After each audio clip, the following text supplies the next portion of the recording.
কপাল ভিজিয়ে যায় চোখের জলে। কি বলছো তুমি? তুমি পুরো কথাটা আগে শুনো। কপাল ভিজিয়ে যায় চোখের জলে, ঠ্যাং দুটি বাঁধা বাঁধা ছিল গাছের ডালে। ওরকম ব্যাপার। কিছু কিছু জায়গায় এটা হয়ে যাবে ভূমি, এটা হয়ে যাবে লম্ব। ওটা ত্রিকোণমিতি যখন যাব তখনই করাবো, এখন না, ঠিক আছে? এখন শুরু এই মানগুলো বুঝতে পারি। এটা একটা ত্রিভুজ, ধরে নিলাম থিটা। কোন একটা কোণ,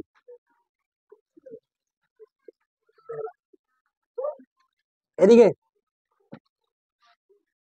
এটা ধরলাম অতি, এটা হলো ভূমি,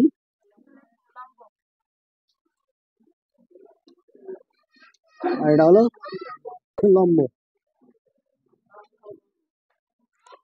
তাহলে অতি বের করার সূত্র কি ছিল? অতি স্কয়ার সমান লম্ব স্কয়ার প্লাস ভূমি স্কয়ার। অতি সব সময় কি হয়? বড় হয়। তাহলে মনে রাখো, বড় বের করতে গেলে আমরা কি করতে হবে? লম্ব স্কয়ার প্লাস ভূমি স্কয়ার, মানে এটা স্কয়ার এটা স্কয়ার যদি যোগ করি তাহলে আমার অতির মানটা বেরিয়ে আসবে। এবার যদি আমি ভূমি বের করি, একটু গ্যাপ দিচ্ছি, ভূমি বের করি, তাহলে ভূমি স্কয়ার সমান হবে অতি স্কয়ার মাইনাস লম্ব স্কয়ার। তারপরে লম্ব যদি বের করি, এখানে আমি টিয়ে দিয়েছি, করেছি এটা ভালো করে। লম্ব যদি বের করতে হয়, লম্ব স্কয়ার সমান হবে অতি স্কয়ার মাইনাস ভূমি স্কয়ার। এবার আমরা যখন আমরা বৃত্ত করব তখন কিন্তু অতি লম্ব ভূমি এগুলো লিখবো না, কারণ অতি আর লম্বতে যখন আমি ত্রিকোণমিতি ঢুকাবো তখন বলবো এটা লম্ব, এটা ভূমি, না এটা ভূমি, না এটা লম্ব। এখানে কিন্তু একটা কিছু জিনিস আছে বুঝার, ঠিক আছে? আমি যখন ত্রিকোণমিতিতে যাবো তখন কিন্তু করিয়ে বুঝলাম, কারণ কখনো কখনো এটা আমার লম্ব হয়, কখনো কখনো আমার ভূমি হয়, এটা আমাকে জানতে হবে। এটা যখন ত্রিকোণমিতিতে যাবো তখন করিয়ে দেবো। আমরা এইভাবে দিব, অতি বের করা মানে অতি কি এবি না এসি, তাহলে এসি স্কয়ার সমান হবে লম্ব কত এখনকার মতো AB square plus BC square, মানে এটা সমান হচ্ছে এটা আর এটা স্কয়ার, ঠিক আছে?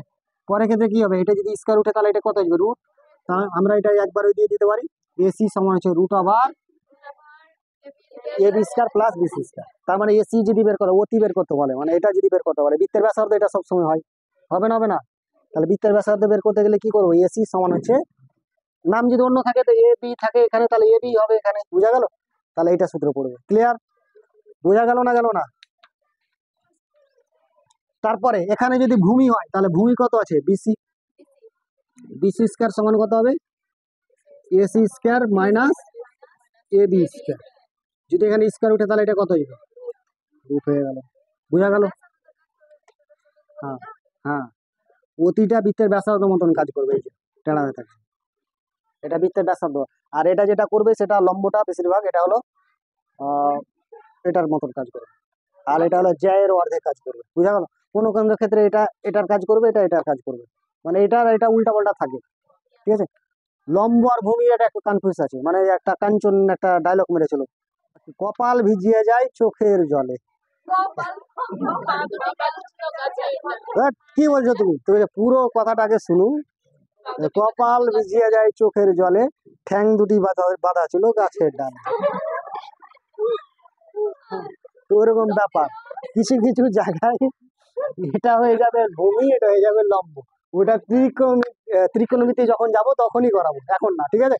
এখন শুধু এই মানগুলো বুঝতে পারি, ঠিক আছে? ওর কাজে আমি এখানেই লাগাই।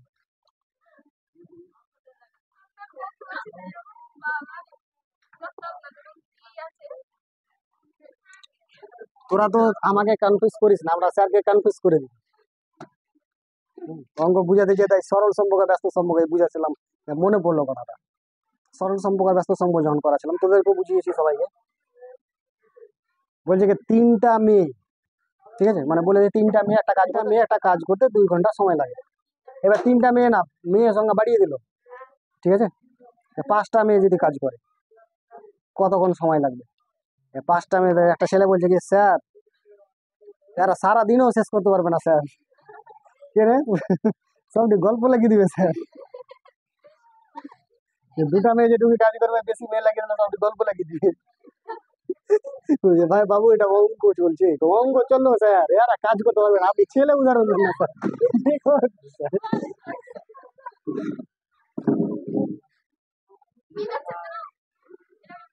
এটি থাকলো।